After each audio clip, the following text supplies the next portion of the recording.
I just realized, like, clearly I believe in God, and clearly my God believes in me enough to keep me around I because love that. I should be dead, Yeah. and I'm not. Mm-hmm. Um, and after having that realization, I don't know at what point, I'm just like, I must be his favorite. He's, I have to You be. have to be. Yeah. And that's how I've lived my life ever since. And I literally have arguments about this with people all the time. Anyone who says they're God's favorite, I'm like, Come on now. I got stories. exactly. I've got proof. I got proof. So feel me when I bring it, singing loud. I'm from the loot and I'm proud. Run a mile for the cause. I'm right. Hi guys, it's your girl Nechama, your favorite Jew from the Lou. Welcome back to my podcast. And normally all of my guests are not really seasoned. They've never been on a podcast before.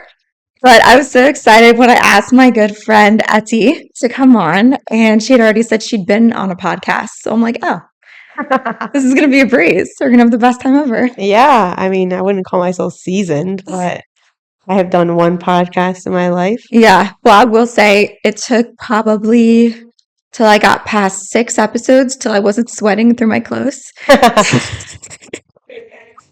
There's just a lot behind doing a podcast that I don't think people realize, Yes, but it's really fun. I it like is it. fun. You just chill. We're just going to chit chat and Mhm. talk about all the good stuff.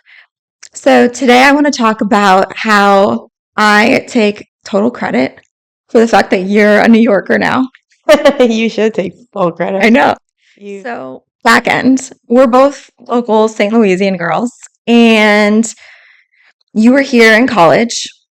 no. You were not in college? I thought you were in college. Oh, actually, I was in college. Thank you. It was COVID, Okay. so I was on Zoom in college.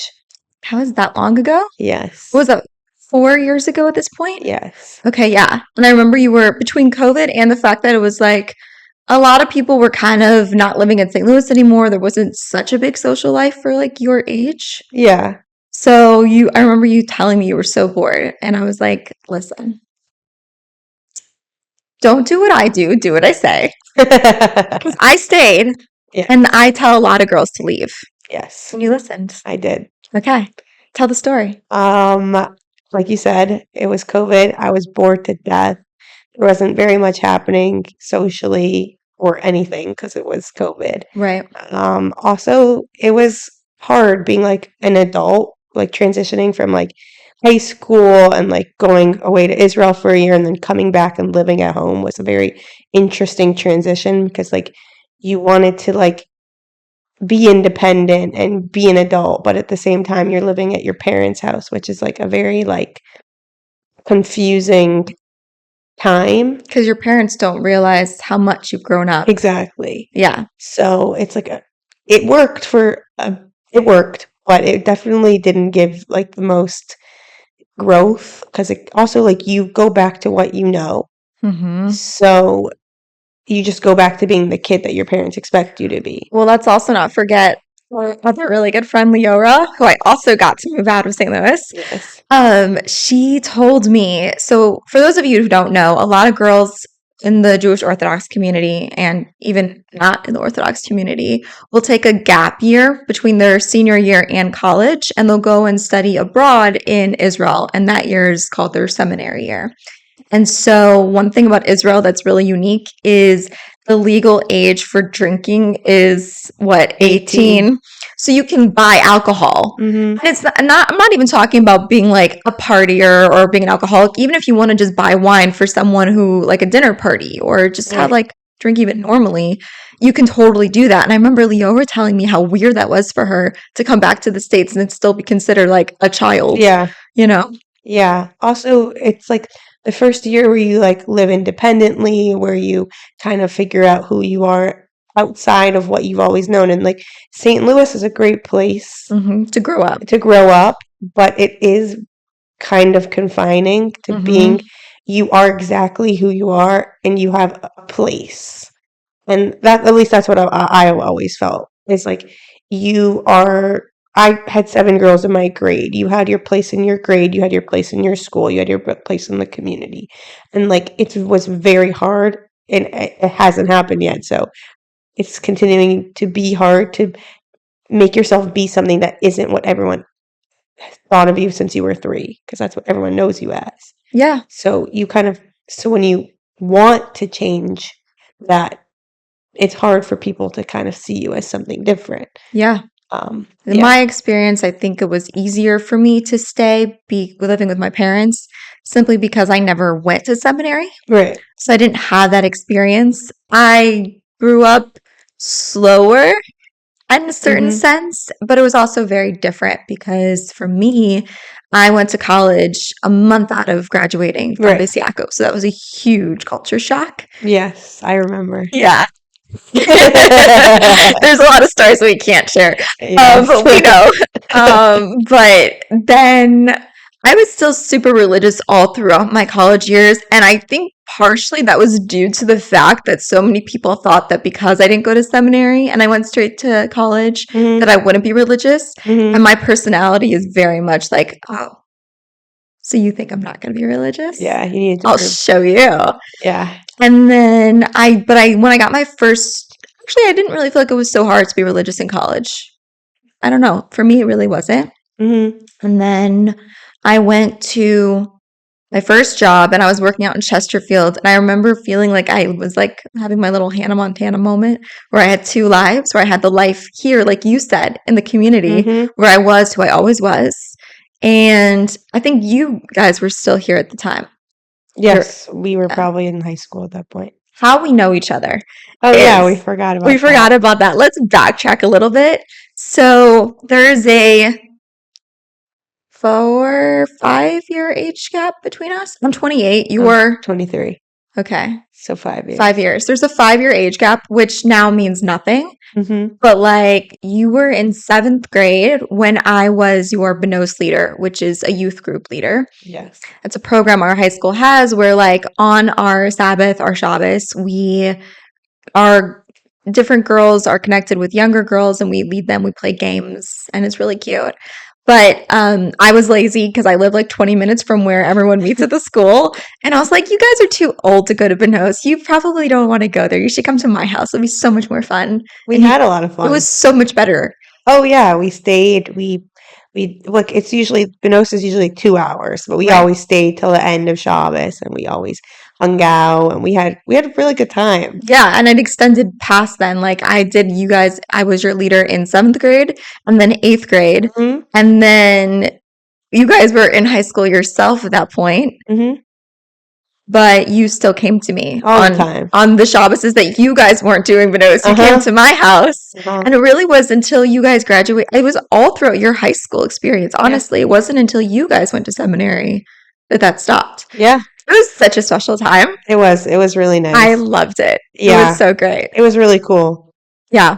It was really fun and it was really, I think, like I said before about boxes, I think it was like a good opportunity to get away from like being in the typical like what everyone was used to box, at least for me. And like, we got to just like hang out and be ourselves in a different environment, which I think we had a lot of real conversations too. I think also like a lot of people, I mean, clearly I'm not like super Orthodox anymore, but like back in the day I was, and you look at my mom, she definitely still is.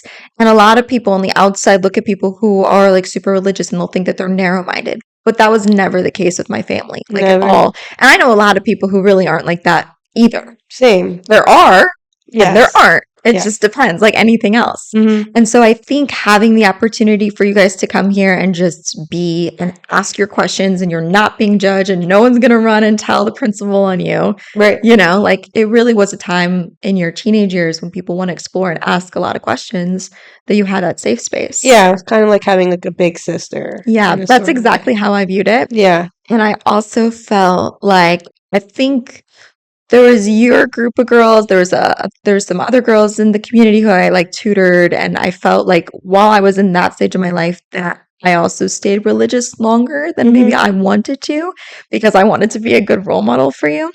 But then there comes a certain point when you have to think like, am I doing this for me or am I doing this for other people? Right. But regardless, I knew living in St. Louis A lot of people come here for college. There's UMSL, which is great scholarships, Hmm. but I know how hard it can be to date, especially if you're trying to do it the Orthodox way. Right. And then also a social life. Sometimes there's a lot of girls who live here, sometimes there's not. And even if they are here, they're all trying to rush and get married, and then they're Yes. most likely not going to stay here. So I knew from experiencing that, like, yeah, it's so tempting for you guys to stay here for college and get those great scholarships. But I was like, if you are going to stay for college, stay, but you must promise me that you're going to leave. But the reality of the world is you really should go to college on the East Coast or a bigger community, because then you're going to get a job where you went to college, because it's an easier transition. Hmm. It's harder to get it. Nowadays with remote, it might be a little bit easier, but it is harder. Plus, you have your roots. You know the city. You have your friends. You have the people you go to for Shabbos. Hmm. That was my perspective, but you actually took my advice and did it. What was that like for you going from St. Louis to living in Manhattan? So it was crazy. First of all, it was COVID. Right. So there was nobody in Manhattan. Mm. I lived in it. I went to college in Truro, so we lived in a dorm too, and there was nobody in the dorm. There was 20 of us all together in this 400 plus like bed apartment building, basically Oh, in the wow. middle of Manhattan and on the Upper West Side, and it was very interesting to like first. On one hand, we watched the city come back to life. That's probably kind of cool. It was so cool. I remember the first time I was walking. We would go to Times Square all the time because we lived like 15-minute walk, Mm. and there was no people. Yeah. And then all of a sudden, I remember when Broadway opened back up, and like I had to veer off the sidewalk to get around people, and I was like, "What is this? Why are there people?" And then I realized, oh, that's what it's supposed to be, and I'm just used to it Yeah. not how it's supposed to be. That's wild. It was so wild. It was so much fun. In a way, it's probably better for you. Yeah, it definitely helped the transition because it wasn't overwhelming Mhm. as much. Like it was like very peaceful actually, which is Yeah. not something you would usually talk about the city No, as. never. But it was oddly very peaceful. So it definitely helped with the transition, but I loved it. I loved it. I remember you told me to leave, Mm-hmm. and I had the opportunity to leave. And I remember walking somewhere in St. Louis by myself and just thinking about it and then being like, you know what? I think I'm going to take this opportunity because you never know where it's going to lead you. And like, why not take as much opportunity as you can while you're still able to do it? Exactly. And I always told you too, you can always come home. Yes. And so I did that. And Mhm.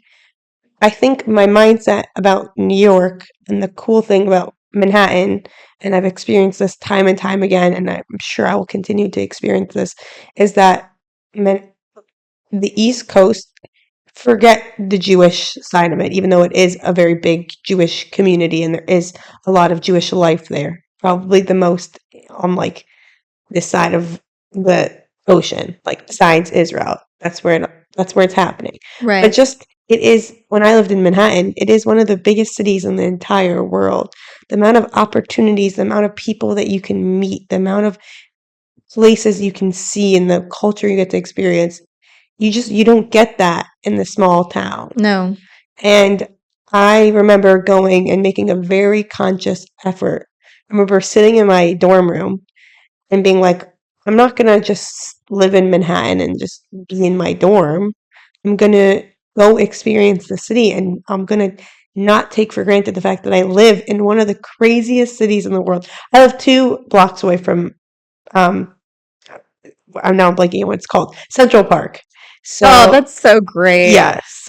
Like You were Central in Park was prime realty, yes, honestly. prime real estate. And I Yeah. was not going to let that, even though I was in college and I was a bio major and I had a ton of work and I tried to balance it the best I could.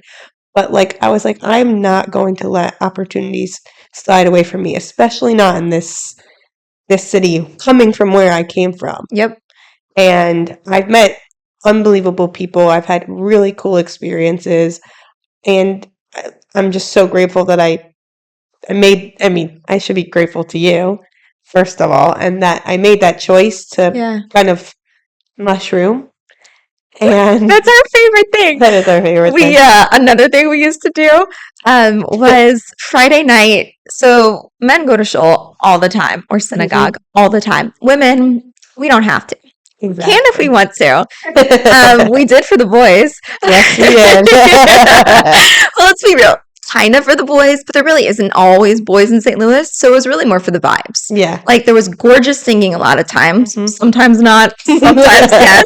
Either way, it was entertaining. Yes. And then we just had a really cute group of girls who went, and I really went for that. That was so nice. Yes, it was really nice. But there was one time, and I think it was Rosh Hashanah, when the rabbi was talking, and instead of saying, I don't even remember what he was talking about, I don't either. but instead of talking about like, oh, something was blossoming or growing, he was like, oh, it mushroomed. And for some reason, that just hit our funny bones so hard. And ever since then, we've been like saying it, although you forgot. I did. I forgot for a second. For 1 second. But, okay. But it's back. Yeah, it's so fun. It's just a fun thing. It just kind of makes you be like, Yeah. okay, it works, but I don't know if I would have used that Definitely. to describe anything. Definitely. It just brings back really good memories. Yeah. But Yeah. it definitely shaped me into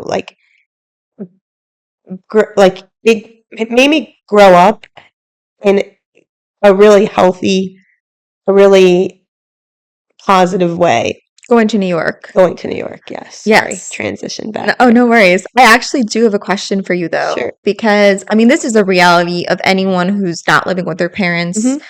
In today's economy, everyone needs roommates, at least Mhm. one, because forget about it. But in New York, that was always the reality. New York was always so astronomically high, you had to have roommates. Mhm. And so I remember part of the hardest transition you had in the beginning was your roommates. Oh, yeah. Yeah. So let's talk a little bit about that. Sure. First of all, women living together, probably not the greatest idea in the world. It's really not. It's a new level.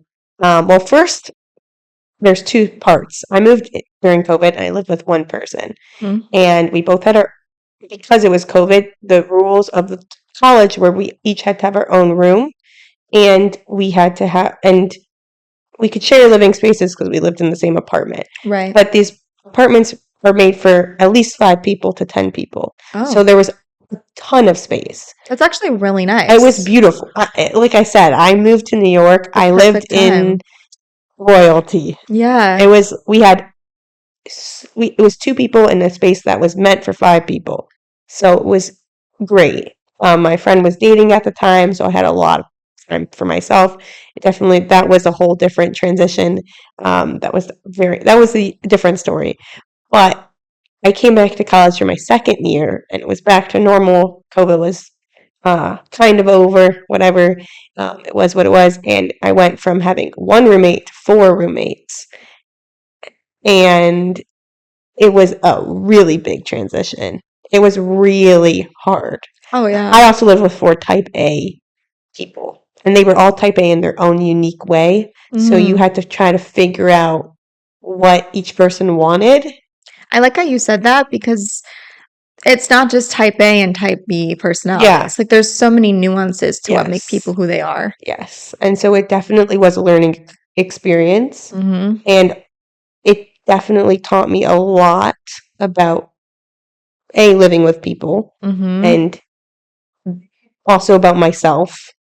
And it made me grow in ways I never thought, and it also really was a struggle. It was really hard. I struggled a lot with feeling constantly either inadequate because I was trying to keep up with these girls, and also just trying to stay on their good side. But that's so different than your experiences with the girls here too. Yes, for sure. Yeah. And also it was interesting. I'm a partier, and it's interesting to see how 4 people who craved the positivity and the fun and the need for excitement, but they suppressed it because they were so busy being anxious in their own unique ways. So That they missed out. they did, and they would use me as a way to get that. So that was also like an added pressure, was to like be the excitement of the apartment. It was a very interesting dynamic. But with time, we figured it out.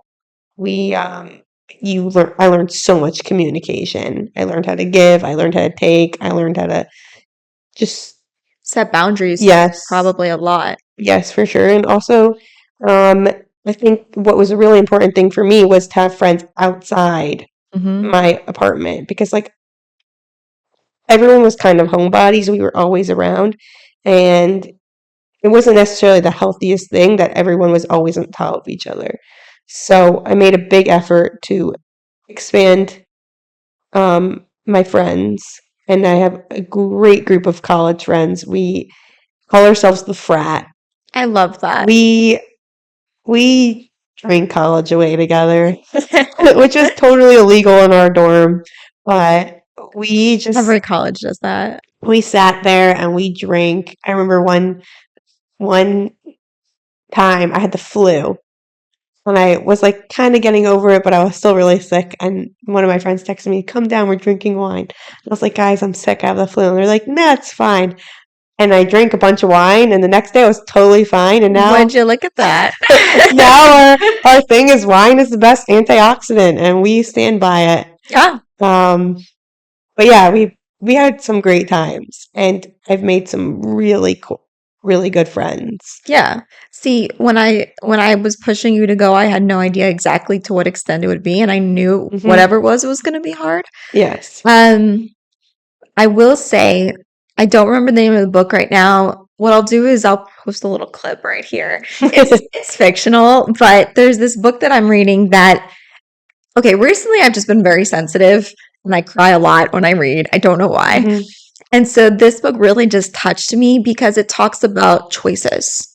And there's two parts to it, right? Like sometimes you have opportunities and it's like, yeah, your comfort would be to stay where you are. But like what you did was you saw an opportunity, you took that leap of faith and you gained so much.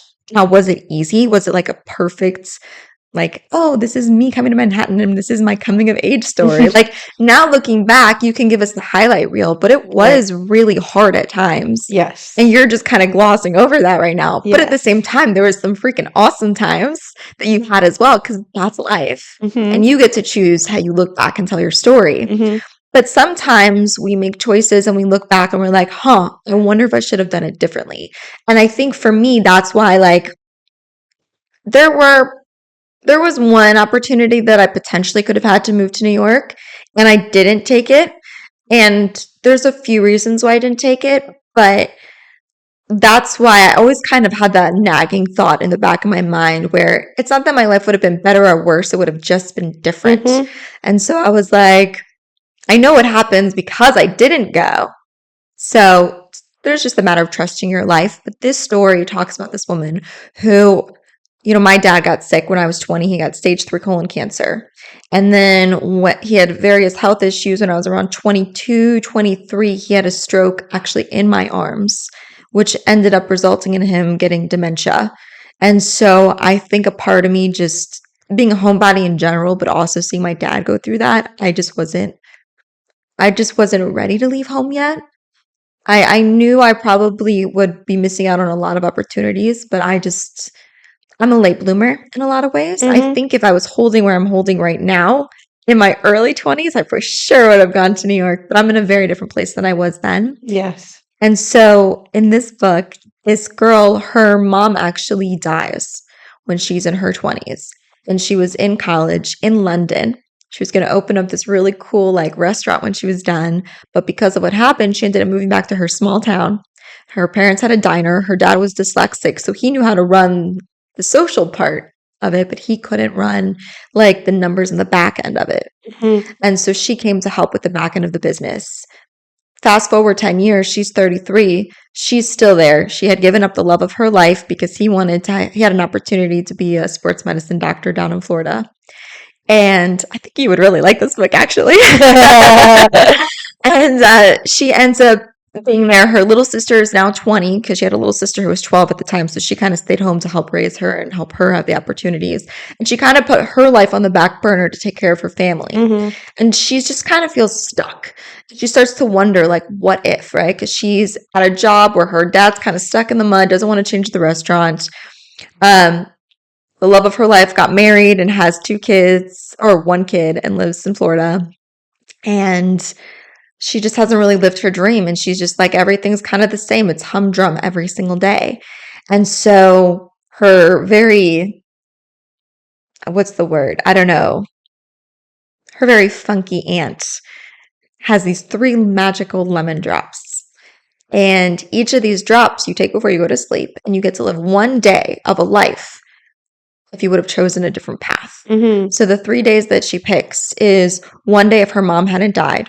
Mm-hmm. 1 if she would have not come home and stayed and done her restaurants. And then 3rd is if she would have ended up with the love of her life. Mm-hmm. And I'm not gonna, you have to read the book. I'm not gonna tell you anymore. But basically the whole point of the story is like, don't worry about what ifs and, oh, maybe I should have done that. Like, this comes down to our deep faith. Mm-hmm. And it's just that God has a plan for you. Mm-hmm. And there's so many different ways that you can get to exactly where you're supposed to get to. But God will always get you exactly where you need to be. So don't worry. It's like you didn't foil God's plan. It's not like, oh, because you stayed here or because you didn't take this. God has a way of getting everything together exactly when it's supposed to. Yes, for sure. For sure. Yeah. So now, what was your degree in the end?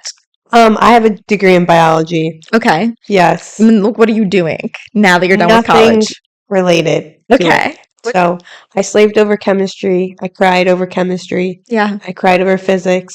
I got so much stress acne Oh. of bio, and I don't even use it. I might one day go back to school and use it, but for now, I am very happily not in school. Yeah. What are you doing now?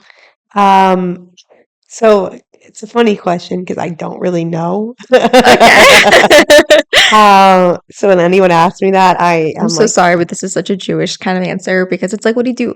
Listen, I do business. Like, Yeah, what do you mean? Like, yeah. I make money. And, Exactly. you know, it's because of my business, not your business. Exactly. Saw that the other day. I thought that was hilarious. Yeah, it's so true. Yeah.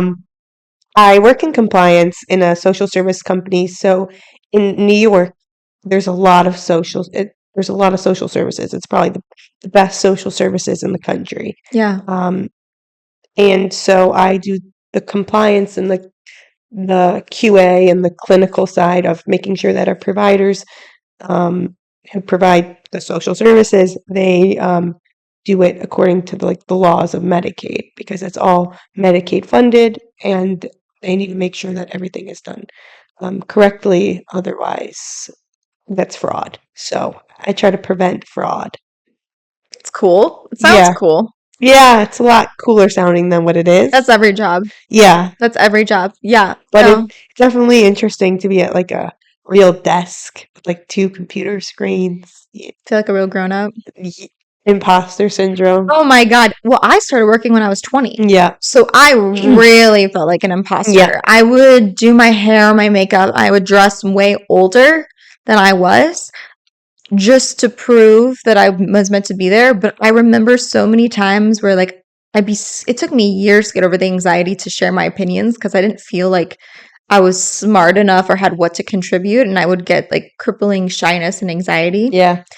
And then sometimes when I would be brave enough to say something, I'd be like, oh yeah, that's a really good point. And I remember going back to my desk and I'd be like, they think I'm a grown up. Yeah. I'm like, what a joke. I have like 70 people underneath me. Wow. So Say that, T. it's weird. It's so odd. I'm like, I don't have the right to tell you what to do. I don't even cook dinner in the nighttime. Like, Girl, I dinner. don't exactly. I don't know why you're listening to me, but yeah, here I am telling you need to change it. My experience has been that, after a while you get life experience and you do feel like you know what you're talking about. Mhm. But I mean, honestly, I think the best mentality for success is to think that everything is figured outable. Yep. That's my favorite quote. Yep. And it's like, there's nothing that you can't figure out. You are so capable. You just have to just kind of jump right into it. Yes. I'm in the process of doing that right now because there's also a certain ego involved with what degree you get, where you're like, I spent all this money and I should do what I've been telling everybody for so long that I'm going to do this career. That was me. That was actually me. But I'm really proud of you that you didn't cling too long to that if that really wasn't what felt right for you. Yeah. Because I did. And I was a graphic designer for 8 years. I'm still currently doing graphic design because it pays the bills. And until my business can pay my bills, I'm kind of working 2 jobs right now. Technically 3 because this is a job as well. There's a lot involved. I'm just not getting paid for this yet, but I will one day too. So all of it's just investing in myself. But yeah, so I'll say it on here, and if it's not true yet, then I'll just clip it out by the time I post it. But hopefully by the time this is aired, I'm going to have my e-commerce site for my own coffee brand called Lake Cafe. Thank you so much. Yeah, I went through a quarter life, a little post quarter life because I'm 28, but a little post quarter life crisis where I just have worked as a graphic designer in a lot of different environments. I worked in a Fortune 500 company, my first job. There was over 5,000 employees in the whole company, 500 at our location. And that was amazing. You know, I learned a lot. Every job you learn from, you take skill sets from. No one can take that from you. And then I worked for a commercial real estate company. It was like a mom and pop kind of company. There was like 40 employees maybe when I first started. By the time I left 4 years later, almost 4 years later, there was over 100 employees and multiple companies under their umbrella. So they really grew, and I grew with them in confidence, skill set, everything. And then I worked for the contractor, a design agency. So we do like package design, which was like, oh, well, this will be even more creative. This is going to be awesome. And then I just realized that I am not meant to sit behind a computer desk all day. So I'm like, okay, well, what do I want to do? Like, that is such a scary feeling when you're like, I spent all this money. I went to school for this. I can't just shell out thousands of more dollars for another thing. What do I want? And then I was like, okay, first question. If money didn't matter, let's play the fun game for a second. If money didn't matter, what do I love? I love coffee. I love chit-chatting. And I love reading. So I'm going to be opening up a brick and mortar store eventually. But first, we're going to start with the e-commerce, sell that, create like a relationship with the St. Louis community, and on Instagram too. Also, like, it's all online. So there's going to be a lot of really cool like marketing plans that we have for that. So stay tuned. Go follow. Yeah, go follow lakecafe.clayton on Instagram. There's we'll see, maybe by then we'll have something posted, but even now just like follow it so you can like be in the now. That'd be so great. And it's just so scary and so exciting, but the thing is like the thing about running a business, I was always scared to do it because there's no security, and I craved security. Yes. There's something about having a job that's 9 to 5, and yeah, maybe it's not amazing, but when you're done, you're done. You get to go live your life. It pays for your hobbies and the life that you enjoy. But a lot of times, you come home from that job and you're so tired that you just don't have the energy to really live your life, and you feel drained. And then also, your employer gets to dictate to you what you're worth. Yes. And really the best way to raise your salary is just switch jobs, because that's when you're otherwise like a 3% raise with the 8%, inflation rate, you're not getting anything. So you're going to want to probably change jobs every 3 to 5 years if you're going to stay in corporate. Yes. I would say. That is a sad fun fact. Fun fact. Side note, my mom doesn't age. I know. She doesn't. She looks phenomenal, which is great for me. I'm single.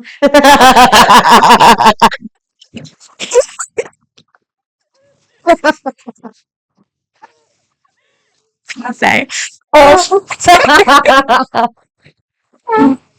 That's actually really funny. I have a round face, and my mom also did. And I had chubby cheeks, which my mom also did. She didn't lose hers till she was 20. I'm still shedding mine.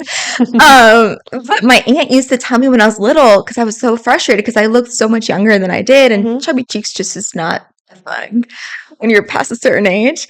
It's cute for everyone else, not so cute for you. Yeah. And my aunt was like, no, you don't get it. She's like, when you're in your 30s and you still look like you're in your 20s, and all your friends who are bitty skinny are starting to have wrinkles and their skin's starting to like sag in, she's Mhm. like, you're going to look so much younger than all of your peers. And I'm like, great. Another 10 years to look forward to that. But I'm almost 30, so this is exciting. Yeah. I've accepted my fate. Also, if you look like your mom, you're doing great. Oh, I know. You know, my mom had an oily complexion. Not so much anymore, but that really helps. Oh, yeah. Yeah. So any of you girls or guys out there with oily complexions, you're going to age great. I just wear sunscreen. That you should do that anyways. Yeah, that's my hack. Yeah, and just be happy. Yeah, don't stress. I think that's big. Yeah. So you moved from, oh my gosh, ADHD, ADD. This is, our friendship is so much fun. Yeah. It's so much It's a fun. little crazy. I like can't talk about on air what we talk about, but let me just say though, like, okay, the other thing about me, and I think you're kind of the same way too, where you're like low maintenance friends. hmm I Yeah. think there's also something about like the friends you grow up with, Yeah. especially from St. Louis, where it's like you can not see each other for years, and then you see each other, and it's like no time has passed, Yes. and you just have that much more to catch up on. hmm But you just flow into a rhythm. Yes. Meanwhile, we haven't talked in person probably in a few years.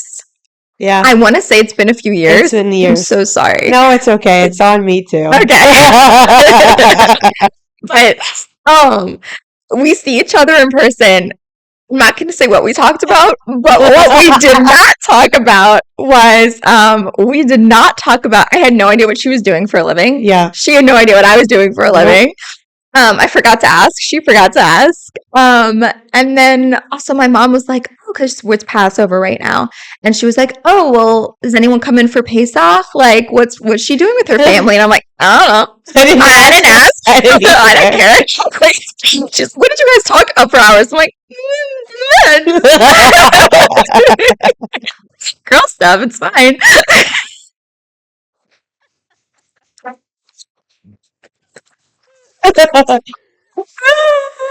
It's so great. Yeah. But anyways, we have a lot of fun because we're both squirrel brains and we just goof off.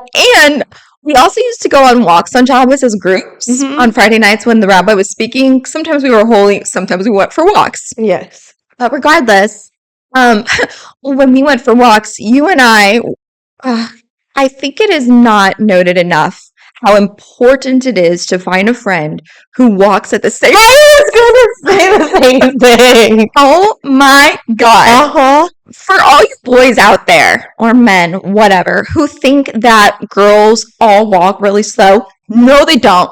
No, they do not. We have fast friend walkers. We're the slow friends. Yeah. And it is glorious. So nice. My theory is either you walk or you run. There's no walk fast. Why do we need to walk fast? You either run or you walk. Literally. Just enjoy. And by the way, it's not the heels. No. It's not the heels because I was wearing sneakers last time Yeah. and we were still I like a nice little stroll. Mhm. I like a stroll. Yeah, where are we going? Where are we rushing? It's a walk. I got nowhere to go. Literally. I've got nowhere to be. Like one thing if you're trying to get somewhere, but like when you're just walking for pleasure, why are you walking so fast? Yeah, I can walk fast if I need to. Yeah, same. But We're not walking. But I think that is like one of those quiet luxuries that isn't talked about enough, Yeah. where it's like when you don't have to think about the pace of your walk when you're with someone, Yes. it's literally so lovely. You don't have to say, slow down, slow down. Yeah. Yes. Where you're not feeling like, I need to walk faster. And like you're out of breath a little Yeah. secretly. Oh, what? Secretly. You're like, I'm trying to huffing and keep up. puffing. I'm like, oh my God. And I go to the gym, I do my cardio, Same. but it's rough. Yeah. It's a rough life out there. Yes, it is. So you moved from Manhattan and now you're a Brooklyn girl. How did that happen? Well, you finished college. I graduated Yeah. and then I moved out, well, I wasn't allowed to live in the dorm anymore, so I moved. Oh yeah. That's Duh. how it works. Yeah. So I moved to Brooklyn. I have a couple good friends in Brooklyn, so I was Mhm. like, I actually, fun fact, looked for a place in Manhattan for the entire summer after I was taking 2 classes and then I was done. So Mhm. during that summer, I looked for an apartment in Manhattan because I loved Manhattan. I have so many friends in the Manhattan Upper West Side community. Amazing people, like just such an interesting lifestyle, especially to raise kids in a very city-like Yeah. place. Yeah. So and it was and as like a college kid who like needed some love, I guess, I would just hang out with these new friends and families, and I love that community. It's an unbelievable community, and I really wanted to stay, but Manhattan is Manhattan, and it was not worth paying them out to get the amount of space. I remember walking into an apartment, and like it would be shared between 4 people. There was no space for 4 people. So I had friends in Brooklyn, and Brooklyn is a very good place to start off as a Mhm. Jewish young person. Yeah. There's a lot of opportunities there too. Got a good deal on an apartment because it was a friend, and moved down, and it definitely was sad because Manhattan was fun and exciting, and there was always something to do and look at, and we lived right next to Central Park, and we lived right next to the West Side Highway, which there's another park right next to it. Um, we live 15 minutes away from Times Square, and any train ride, you were anywhere fun you wanted to be. Yeah. Um, How are the trains now? they're scary. Okay. Um, TikTok makes it look real scary. it's not as bad. That's what I figured. It's not as bad as like, yeah, yeah. There's only one time I was scared for my life. Really? Yes. But What there's happened? I was on the train and I like looked at a homeless guy for too long. Mm, Fun fact, I moved to New York and I was like from St. Louis. If you don't say hello to someone on the street, that's rude. right. And I remember walking in Central Park. Also, there wasn't that many people, and I'd be like, "Hey, good morning, good afternoon," and people would look at me like I was from Mars. Oh yeah. And my friends were like, "You can't do that. That's not safe." And I was like, "What are you talking about? Right. Everybody does that." So it was definitely a learning curve to like Mhm. learn to keep to myself, not Mind your business. yeah. And I was on a train once, and I looked at a homeless guy for too long, as in I like glanced in his direction. Happens to be, I'm pretty sure he was misogynistic and just hated women in general Mm. because he got in my face Ooh. and he started screaming at me. Like, I would thought, be so scared. yeah, and I was determined. I was like screaming, slurring, terrible, whatever. Probably like 5 minutes on top of his lungs. He's probably like right, I don't know how many inches away, and screaming. It happened to be the whole car was just women. So I think that helped. I don't know what was going on, but I like refused to get up. I don't know why. I was like, I'm not going to let you win, even though I probably should have let him win. I just walked out of the train at the next stop. Then just screaming, "I'm going to kill you," and getting in my face. And then a bunch of guys walked on, and then he cooled off. Which I was very grateful for those men in that Yeah. moment. But yeah, thank God, no anti-Semitic things have happened yet. Definitely seen a lot more baseball caps. Yeah. Um, As a woman, it's a little easier yeah. to hide. Yeah. Also, there are so many people who are on the subway. It's packed full of people. So as long as you're vigilant, as long as you go at normal times, as long as you know where you're going, and you don't have 2 AirPods in, and stay alert. There's so many people, so hopefully someone will help you if needed, which hopefully won't happen. But Right. yeah, so far, it's been okay. Good. Definitely gotten worse. Um, but it's still the most used way of transportation in New York City. Right. There's not really an So, option around it. yeah, definitely still take it all the time. I also that was a new experience for me. Is when I moved to Brooklyn, I drive, so that was also very new. Yeah, driving in New York is a totally different experience. Yeah, yeah. I think the first time I drove, I cried. Let me rephrase. I cried, and I probably did that for like the first week. Wow, yeah. First time I parallel parked, I cried. Parallel parking is so hard. Yeah, it was. I'm really bad at it. Yeah, you go to New York, you'll learn real quick. I mean, you have to, right? Like anything, if you have to use it, you'll learn. Yes. But, Yeah. Wow. it was definitely a learning experience, a very different experience. I remember being so bored when I first moved from Brooklyn. Also, I just graduated college. I didn't know what I was doing with my life. I had this very intricate plan that had in my head for years and years and years and years. I was going to go to PT school, and I was going to do this career, and it was going to make me super happy, and that was my whole Identity. yeah, kind of.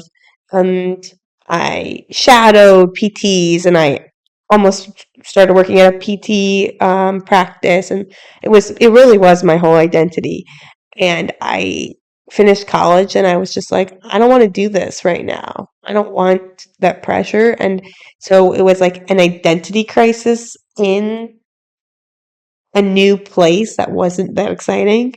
So it definitely was a learning experience. Mm-hmm.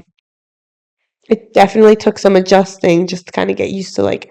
It's funny to say because Brooklyn to St. Louis is like a Night and day. yeah, but for me it was like boring. I was like, "Where's After the Manhattan. fun?" Yeah. And then I learned that like Manhattan was like 40 minutes away. And you're like, I'm good. Yeah, Just a train ride away. yeah, and also like it was also really nice to settle down.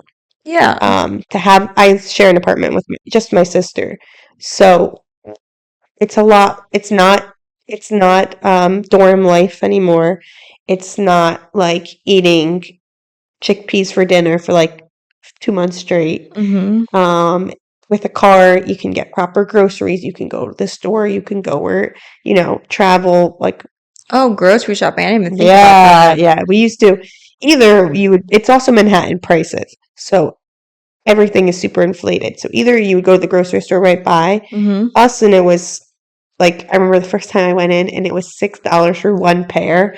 I almost passed out. For one pair? Yeah, God. and I was like, "Oh my god!" So I won't be eating Yeah. anymore. Literally, One pair for 1 week sounds great. Just cut exactly, into six little slices and I'm good to go. exactly. And then we found There's a Trader Joe's like a 15-minute walk. Oh, bless.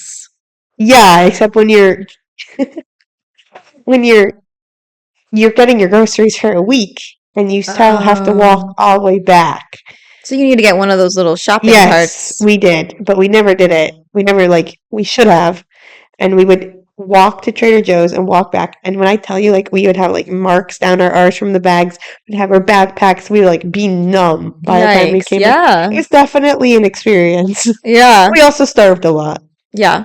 So moving to like a more residential. It's so funny to say it. 'cause, That like, Brooklyn is residential. Brooklyn is very residential, but Compared to Manhattan, yeah. yes, and also just like it was like a big transition from like being a partier and like college life to like adulthood and integrating back into a community of like families and like a lot more settled downness, if that's a word. Yeah. And so that was kind of cool. And now it's really nice. It's like the natural transition, it sounds like. Yeah. And it was like you settle into routine. It was so hard to be in a routine in Manhattan. Because Right. it was just like always flying. That's a good skill set to learn as well. Yes. Because, yeah, I think as human beings, we kind of have our comfort. We have our routines. We Mhm. like that. But life has a way of just disrupting those routines. Mhm. So to have the ability to handle yourself in chaos is a really good Yes. skill to have. Definitely learned that skill very well. Oh, yeah. For sure. You're Um, seasoned now. I'm seasoned. You're a seasoned New Seasoned. Yorker. Yeah, now I come back here and I'm like, this is driving? Like, I really have to move my eyes. Like, like it's not like weaving in and out and just like You don't have people to be move as too aware. slow. And I'm like, I do, but there's things I miss. I miss the friendliness. I miss the air. Like, I literally Yeah. walked off the plane and I was like, oh, the air. I Wow. miss the tree. Even like, let's say St. Louis is physically very beautiful, yes. depending on the neighborhood, but Yeah. yes. But I miss just like the slow pace sometimes. Mm-hmm. Sometimes I'm like, I try to take the slow pace with me. I would never want a place to define who I am. Yeah. I definitely have not. I've definitely taken, I don't need to be, I will never be a New Yorker. I don't want to be tight. I don't want to be uncaring of people. But that's also stereotypical because I Yeah. found so many people in New York to be so Kind. lovely, so open. You know, that's always been my experience, and Mhm. I've only ever gone as a tourist. I've never lived there. But I also think people tend to be a reflection of who you are as well. Yes. And so I would always bring that Midwest Mhm. friendliness. Mhm. And so I feel like even the most rough and tough New Yorker, on seemingly so, would always be so gracious and lovely. Yes. Yes. That was my I've experience. really had so many positive experiences. People don't seem like they'll help, but they'll help. Yeah. They might not do it in the most friendly way, but they definitely have your back in a certain way. And yeah, you definitely also associate yourself with people who you want to be with. Yeah. So I definitely try to do that. Try to be with the same people who I would want to be with in St. Louis. And fun fact, as much as being like in a out of town, open community, there's so much closed mindedness here as well. Just like any other place. It's human mentality, I think. Exactly. It's not like, oh, in New York it's gonna be X and they're gonna be a certain way because it's, this is how it is. And yes, there are stereotypes. We do talk slower. We just do. We have more time. We do. We have so much time. Yeah. What's the rush? All the time in the world. But it's just like there's good people and bad people in every community. Yeah. And Just got to find your you people. gotta find the good ones. And don't let them define to you what religion or community is. No, Because ever. that's not what makes the religion. And No. you always find your people. You just maybe have to look a little harder. Yes. On that note, I really want to get into talking about law of attraction Okay. because we were kind of touching into that a little bit when we were talking off camera when we caught up. And one thing you said to me that just stuck with me and I loved, but you're like, I'm just so certain that I am God's favorite. Oh, for sure. Yeah. For sure. How did you get into that concept? It's a good question. I've always felt it. I've always felt like if you have certain feelings about yourself, Mm-hmm. then those things will be. So if you are thinking in a positive way, then positive things will happen to you. Or if you're in a negative headspace, then negative things will happen to you. And you definitely see it. It's my whole thing about opportunity also. It all comes back from how your perception of the world is. So if you perceive the world as a positive place, then anytime an opportunity arises, you want to take it because you know it's going to be a positive experience for you. Yes. That's the key right there. Yes. For you. It's happening Mhm. for you. And it's about perception. And I feel like that has always been my my thing has just been how you're going to perceive it. What's your outlook going to be? And I guess with that mindset, it kind of just with time, it kind of just and with so many experiences where I should be dead by now. Like, no joke. Yeah, no, I get it. Like I just realized, like, clearly I believe in God, and clearly my God believes in me enough to keep me around I because love that. I should be dead, Yeah. and I'm not. Hmm. Um, and after having that realization, I don't know at what point, I'm just like, I must be his favorite. I have to You be. have to be. Yeah. And that's how I've lived my life ever since. And I literally have arguments about this with people all the time. Anyone who says they're God's favorite, I'm like, Come on now. I got stories. I've exactly. got proof. I got proof. Yeah. I've got lots of proof. Well, in Hebrew, you know this book, but I'll say it for the listeners too. It's Bishvili Nivra Ha'olam, Hmm. which means the world was created for me. And it was created for you, Etsy, It was. but it was created for everybody else too. It totally was. But I will fully say I'm main character energy. I will tell you this. You are the main character in your story, 100%. And what is a great quote for this is, I heard this recently. I thought it was hilarious, and I think you'll love it. I know the world doesn't revolve around me, but my world does. Yeah, of course. Period.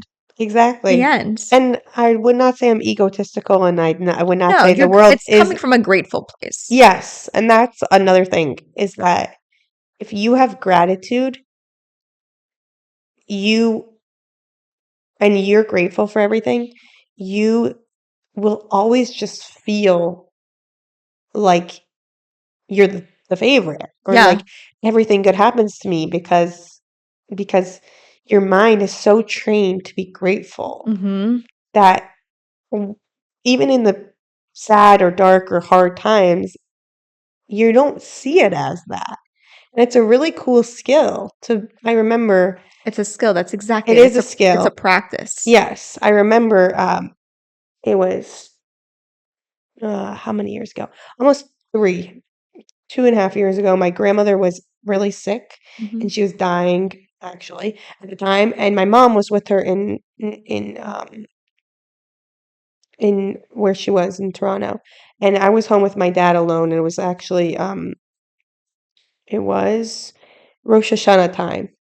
And I remember sitting there, like I was doing some sort of chore for Yontif because it was coming up, and I was like crying my eyes out because my mom wasn't there, and it's just me and my dad, and I was just like so sad and overwhelmed. And I remember in that pain and in that sadness, going through all the things that I was grateful for, and just like it changed my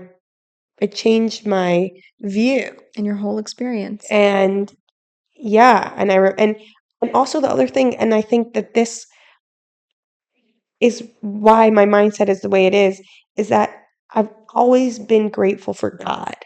I'm not saying I've never been mad. Of course I've been mad or sad or upset or angry and had feelings towards him because we have a real relationship. Mm-hmm. But I've always been grateful that he's a part of my journey. Yeah, And I agree. I remember in that moment being like, and the same thing is happening again now with like October 7th and the way that Jews are being, perceived in this time. And it's really confusing and it's really overwhelming and it's really hard to process it. And you can have all the feelings you want to have towards God. It's totally fine. But just to be grateful that he's in your life and that he gave you your life today, that is just so empowering because when things don't seem like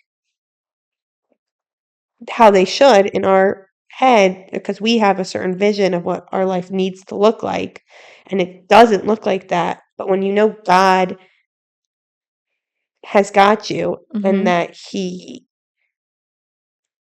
has it all figured out and he wants you to have a beautiful life, it it gives you this sense of comfort and this sense of reassurance.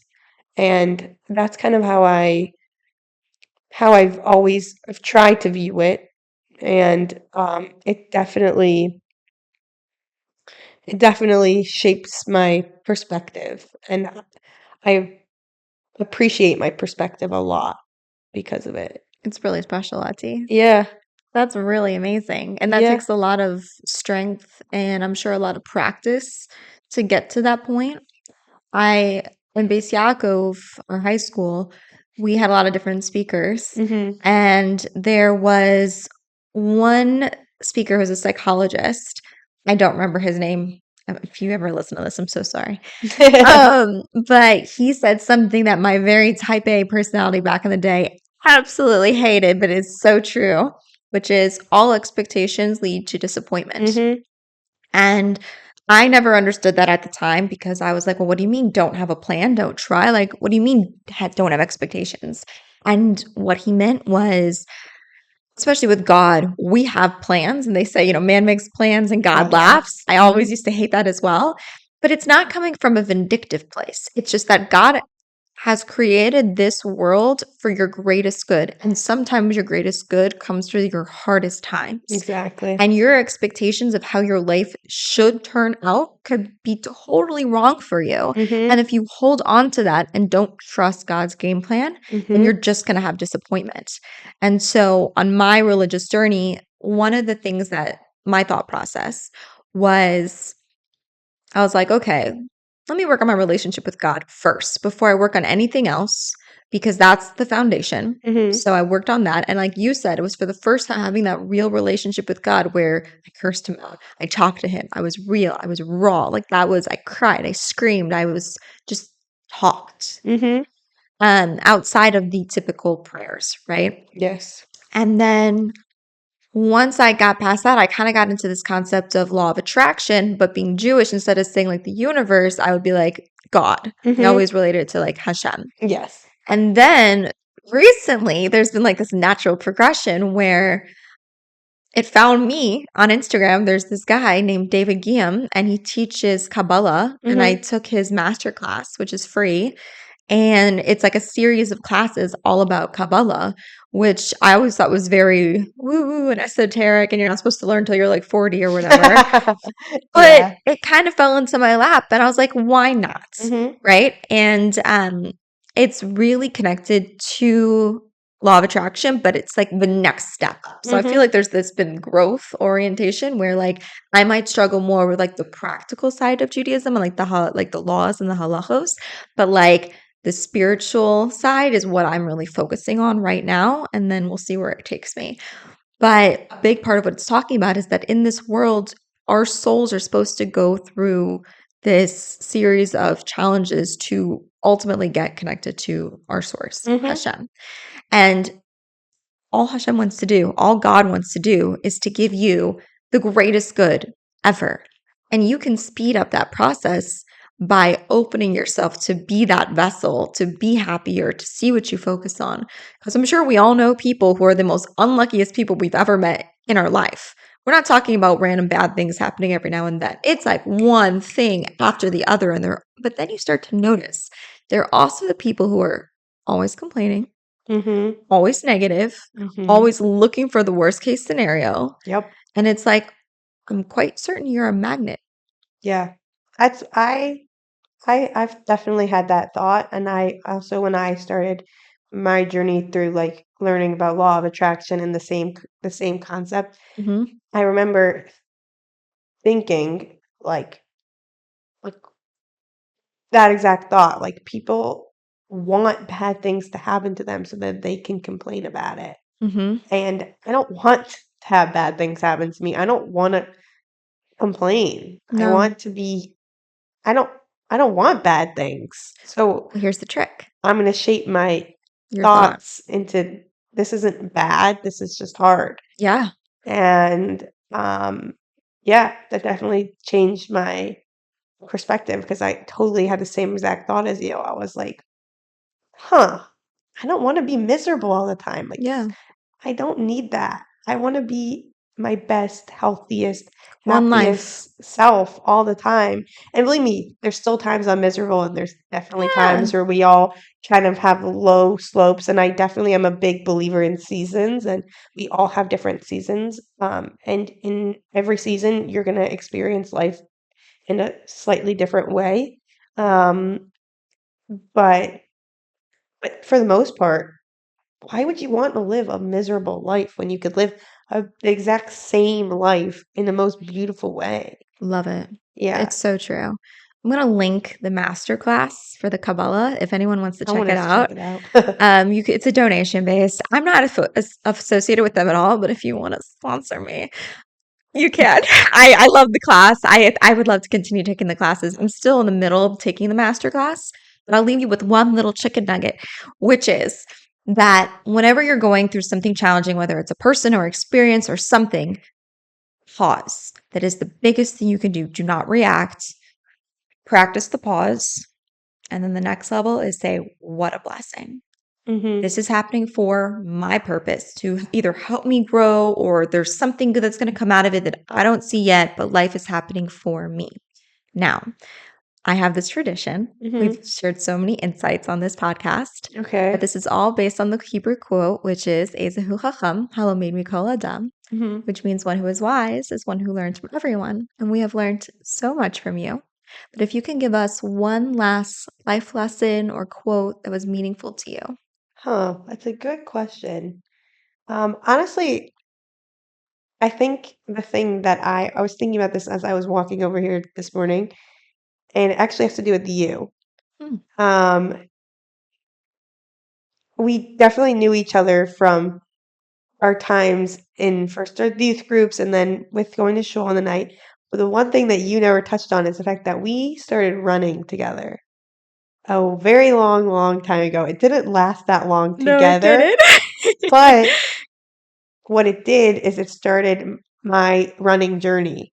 I still run. I'm literally about to run. No way. I Um, didn't know this. yeah. And it also sparked my love for movement and exercise and a whole part of me that I would have probably never known. I mean, I went to the gym, but like not the same way and not the same love and passion for movement as I did once I started running. So I guess what I was thinking about it today, and it ties into everything that we were saying, is that if someone offers you an opportunity, something that seems like a growth opportunity, take it.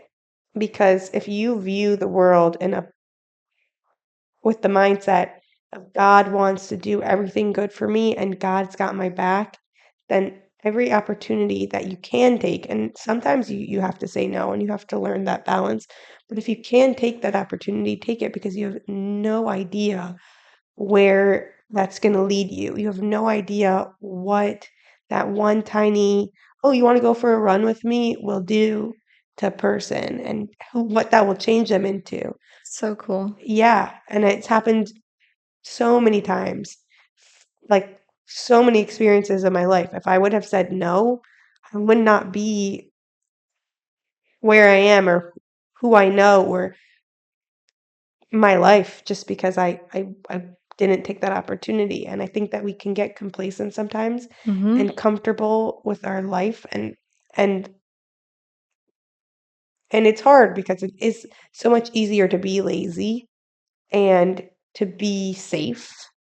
And I think it's just important to get out there and just try new things and to experience life in a new way and just say yes more. Say yes to life, kids. Yeah. L'chaim. Say yes to life. That's my attitude. And I've only seen so much blessing from saying yes. And yeah. Yay, I'm so proud of you. Yeah. Guys, I've known her since she was like 13 Yes, and it's now true. she's 23. Like, Wow, a decade. it doesn't feel like it's Not at past, all. like, I don't know. We've Yeah. talked about this before. Even though I was like in a big sister role, we've always felt more like friends. Yeah. It's just 5 years. What's 5 years among What's 5 friends? years? Yeah. 5 years isn't that much anymore. Nah, never really was. Yeah. Well, you guys, this has been a great episode. Thank you, Etty, so much for Thank coming you for having on. me. This Absolutely. was fun. Yeah, it was great. So now she has 2 I podcasts do under her too. belt. 2 podcasts. Do you Wow. want me to have people link to see the other one? Oh. Never mind. We won't do that. We'll talk. Maybe I will. Maybe I won't. But either way, I'll link the Kabbalah class. You guys can find me on all of the socials. And also, we are on the video is on YouTube and Spotify. But you can really find this podcast everywhere where there are podcasts. So share with a friend, leave a 5-star review. And yeah, we'd love to hear back from you. And if anyone has a great story, DM me at Jew from the Lou on Instagram. All right, you guys, this has been another fabulous episode. The lovely Etty Graff. Thank you. I hope you guys have a great week. Let's get it. Let's go.